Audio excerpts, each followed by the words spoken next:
Okay, now it's time to make the part that makes the dough a sweet dough, which is butter, sugar, and eggs.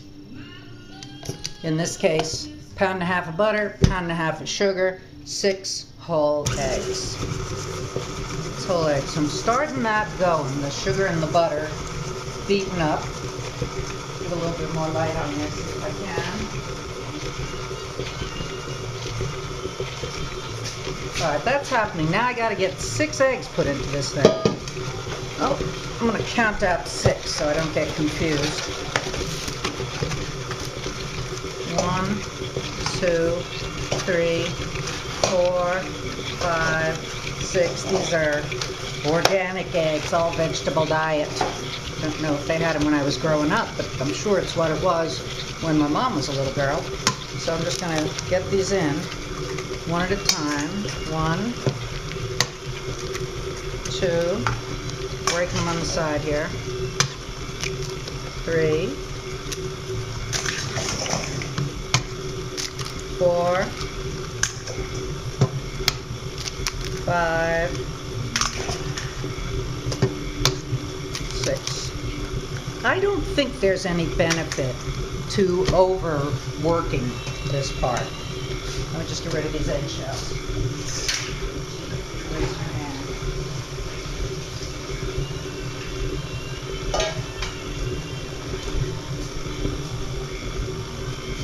When I'm doing this, I try to have a clean dish towel that I use only for cleaning my hands.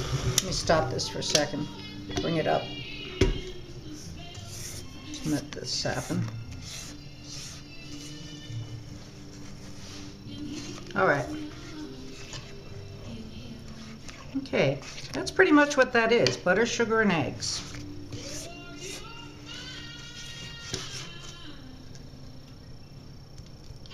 I'm going to leave it like this so that the beater drips. Just push it out of the way. All right, the next step is sort of tricky. Well, the battery died just at this important part. So I plugged it in, and we'll see if we can get this so that you can see what's going to go on here. I'll try setting this over here. What's got to happen is we have to get the warm water going and keep testing it until it appears to be 110, 120. We'll see what this is. And now, can you see this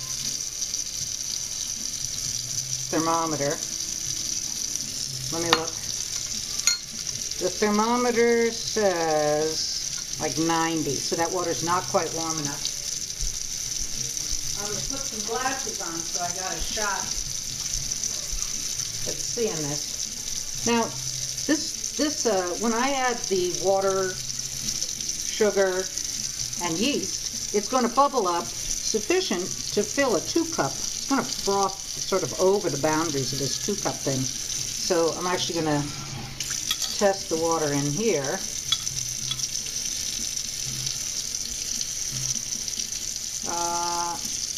Still not 100. There's probably other ways of getting hot water than just letting it run, but right now that's the one I'm using. I know it'll work. I know it'll get to over 100.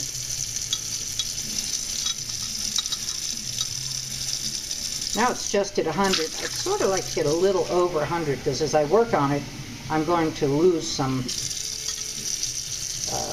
temperature. It'll start cooling down. It's a little over 100, but not as much as 110. All right, so what I need is 3/4 of a cup.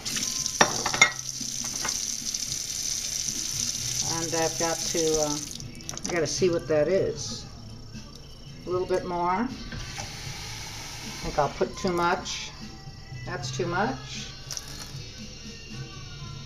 That's too much. That's about right. Let me make sure that it's still 100.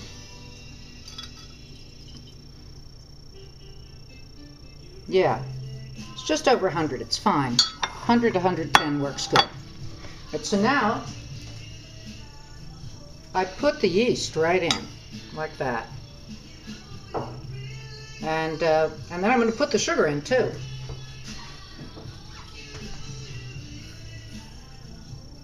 Glad I measured them ahead of time so I could just do it.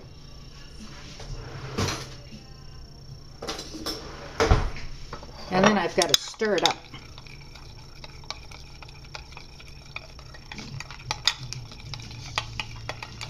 Just so that the little particles of yeast get wet.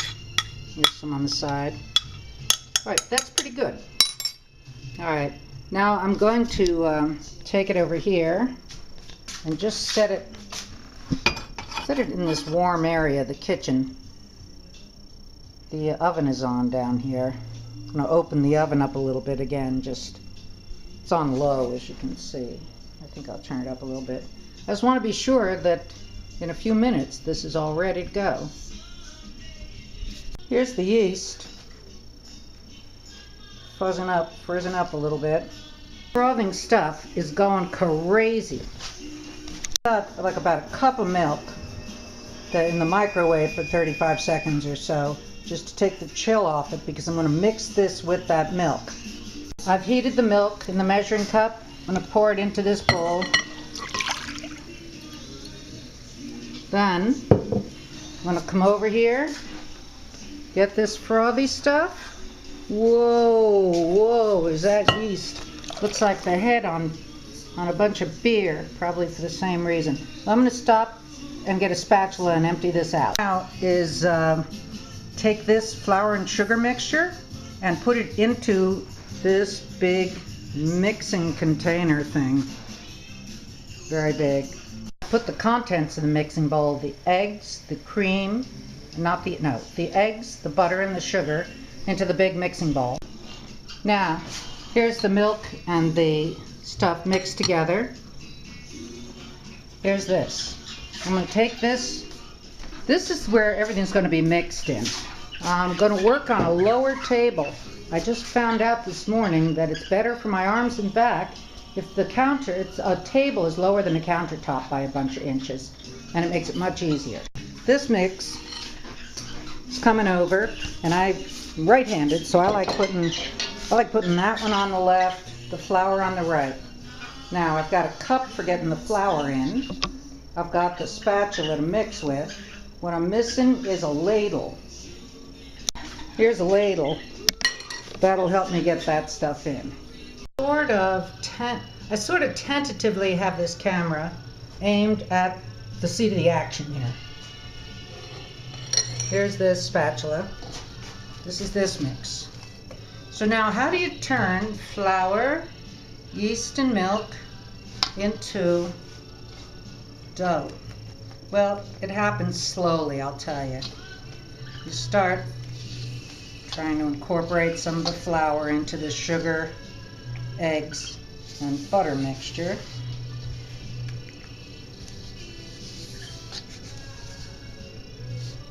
Yeah, it's not too exciting, but it's sort of crucial. At this point, the thrill is that you can actually handle it.